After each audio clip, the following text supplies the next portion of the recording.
Today is a big day for this group of 11 people. They are taking the first step towards making a fresh start with their lives. They are all from different backgrounds. They have different stories to tell. What they have in common is their difficulties with reading and writing. That's me mate's gaff. Where do you stay now? In Cedar House. It wasn't that bad, it was just me and my dad didn't get on. So, it's sorry to say, I ended up being homeless over it. That's my old school there. This is a common problem which affects 1 in 4 adults in Ireland. For them, reading the paper, a train timetable or a bedtime story is a big challenge. Now they have a second chance. They're about to embark on an 8-week programme to enrich their lives. It's a fantastic opportunity for personal development. The onus will be on each individual to do the work. Well, we'll say if my life was to live over again, I'd have done it totally different. I would have, yeah. I have a lot of regrets. Really, education is very, very important. You know, people that has it take it for granted. They don't realise how important it is. And to be half educated sometimes is worse than having no education, because you're hungry for it, because you know it's out there. It may not always be an easy journey. It demands commitment. Whether all of them can see it through remains to be seen. Hi everyone, my name is Bobby. On behalf of Kathleen and myself, I'd like to welcome you here to Capure Estate, your home for the next 8 weekends. This promises to be an exciting journey for each one of us, me and Kathleen included. There will be times ahead where it will be difficult, but both Kathleen and I are here to facilitate you and help you in all your learning. I know that for a lot of you, it's going to be a journey, so we are here to support and help you in all that you need. I know some of you might be feeling a little bit nervous, and this is a great step that you've all taken.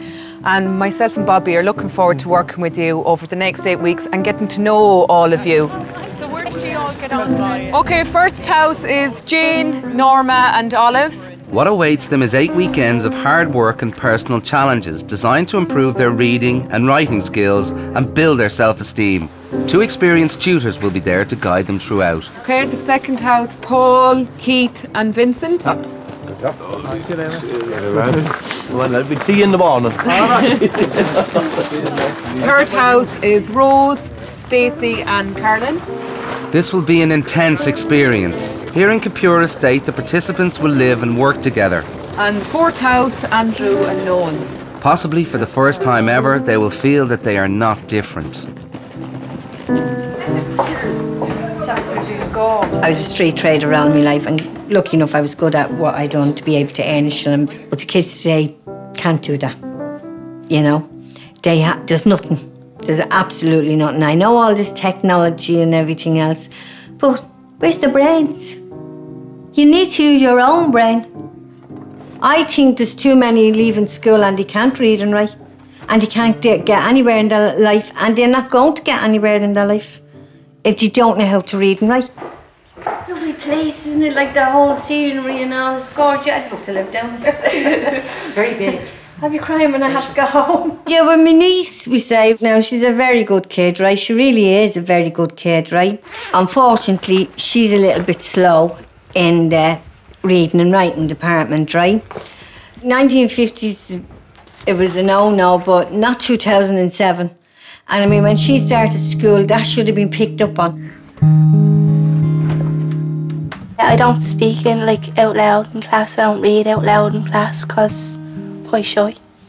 I'm put on the spot to read something out loud, and then I'm thinking about what others are thinking of me. So that's where I get embarrassed. I don't want to be different. I want to be able to spell and not being embarrassed, and not having people laughing at me while if I have a spelling mistake or whatever. I feel happy that I'm doing it with a family member, and she can help me as well, and I can help her, and we're both in this together, doing something that we both want to do. We have no milk or sugar. Lads, look. Oh boy, baby. Go away and get your own sugar and milk. Go away over there. You're not getting. I'll be looking for a smoke later on. Mine's up in the room. When I first started walking out with my ma's, I was 14. I was sleeping out in the streets for nearly 4 years straight, until Farm Cray took me in at 17. but no one else would.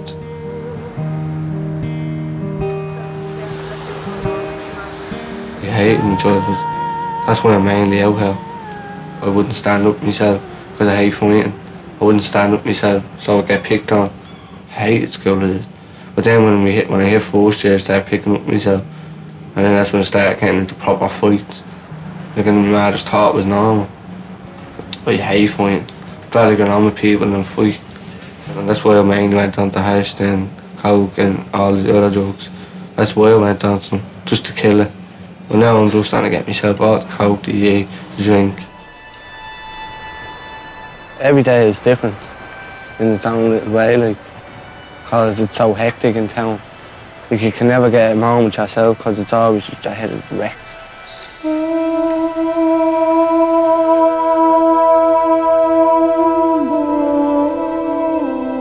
I got to a point that I woke up at 6:30 in the morning, I was drenched, knocking around with my girlfriends and just saying, well, yeah, give us clothes, I need to get changed, and rattling with the cold. Then that's when I turned around and said, I have to get into Austin. I was 18 at the time, like, but I said I have to get into it. Like, I can read, right? It's just, as soon as I get to the big words, that's it. I just give up because I can't sound it out to get actually the word. I can't write, and I can't spell, so I hate writing. Like, so like, when someone sends me a text saying, what's the story, I had to ring them back and say, alright, what's the story? Say, why didn't you just text me back? And you have to go into the big story, I can't read or write, so then they're thinking, like, why it can't be reading, like, why didn't you learn in school? Because I was bullied in school. Hopefully, like, that I'll be able to change my life, like, change it around in the next month, 2 months, have my own flat and be able to get a job now and I'll be able to read and write. So I won't be asking people, like, to do it anymore because I know how to do it myself. I want to prove to people that I can do it. I want to get out of this life. So I can't wait. It's a bit nervous, but okay. You take sugar, Vince? Swear to God, never seen a gaff like it in my life. Wish it was my gaff for the rest of my life. They seem like a really nice group, and I suppose we've got people from all different backgrounds. There's different characters there, and I suppose over the coming weeks we'll see that for some of them, their experience, they're thinking back to school. School wasn't so good. Did you go to the Christian Brothers school? No, I'm the only one out of the family that didn't go to that school. If you think about how many times we read and write on a daily basis, particularly reading road signs, text messages, credit for your phone, instructions on an ATM machine. People with literacy difficulties are faced with this on a daily basis. When you look at what age somebody leaves school, it doesn't always indicate what level their literacy is going to be at because, okay, 15 years of age, some people might have done their junior cert. But if somebody goes through the whole primary school, secondary, and you think, how did they leave school with literacy difficulties? But the reality is 1 in 10 people are still leaving schools with literacy difficulties. At the end of it all, like, I hope now I'll be able to go back to college. The ones I have talked to is, man, I get along with them, so. Rose, she's bang on. She's just a mother type. Like, she was talking to me as a man, like, and that's why I clicked with her. So you wouldn't have a roof over your head only for you're actually down here? Yeah. So you don't have any home? No. Oh my God, I didn't know that. So where are you going to go from here? I'm going to go back to my hostel at Aberdown, and like, that was the biggest worry, like, actually telling people that I was homeless and the reaction, but it was totally different when I came down, like, it was just, I was saying I'm going down to a lot of old people, I'm going down, I'm not going to have a laugh, but I'm actually having to surprise myself and saying, oh yeah, this is deadly, like. But the street is gone now. Thomas Street is not the same as what when I was out. I'm really getting on with them all, but Keith kind of is the one that I was sitting with. He was telling me about him bringing his leaving cert home. He got 4 A's and 4 F's. And his mother asked him what was the F's for, and he said fantastic, and what was the E's for? Excellence. And of course I thought that was so funny, and God help the woman, she really didn't know. He is so funny. I think he could write a script, really. He's a comedian in himself. And young Paul, down here is going to do an awful lot for Paul.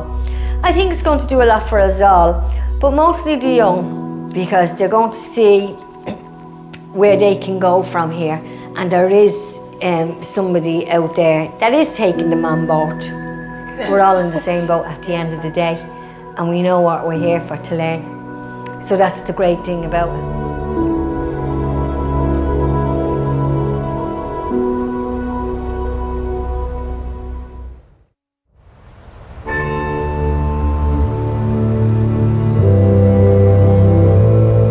It's Saturday morning and the group gather in the belfry for the first time. For many of them, the classroom environment holds many difficult memories, and these barriers need to be broken down. Very good. Okay. Well guys, I hope you're settled into your rooms okay, and you've seen around the Capure estate. Just to say, this is going to be our classroom now for the next 8 weekends. Okay, so what we want to do straight off, or what Kathleen and I are going to do straight off now, is to look at the contract now. Well, the theme of the weekend is learning styles and different types of learning and how people learn.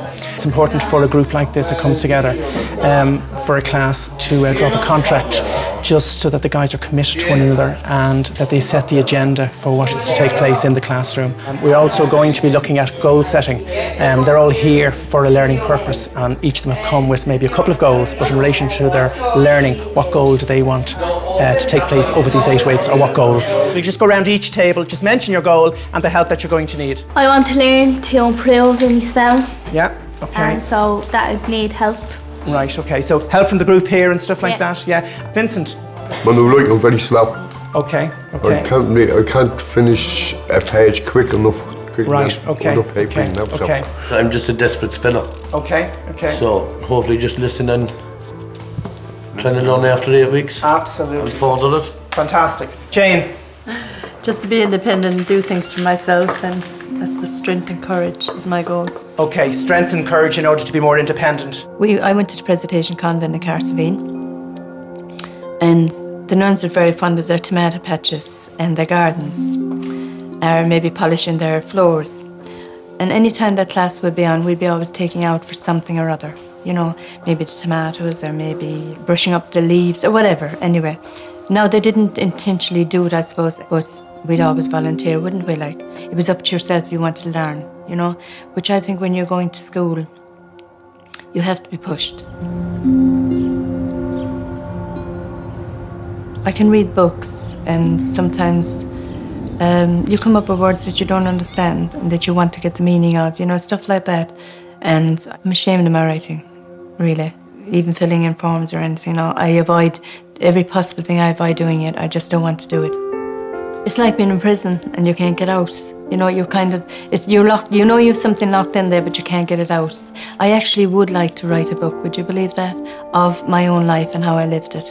So that's why I really took the course. Jane has lived with anxiety and panic attacks for years. Her condition has often held her back.